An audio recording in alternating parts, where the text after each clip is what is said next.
how to enable screen recording with audio on iPhones.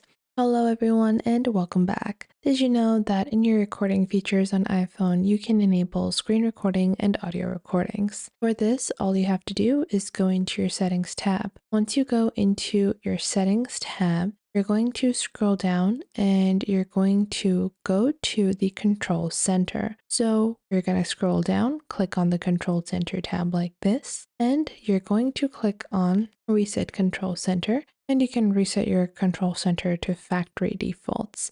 But from here, you can also enable the microphone during recording via the control center button. So if we scroll down over here, you guys can see we have quite a few different options in our control center for customizations. And if you click on screen recording, you can click on start recording, and now you can also record with your microphone on or off. This is totally up to you. And whenever you're screen recording, you can toggle your microphone on or off, whatever you prefer. I hope you guys found this video helpful, and if you did, make sure to leave a like and subscribe.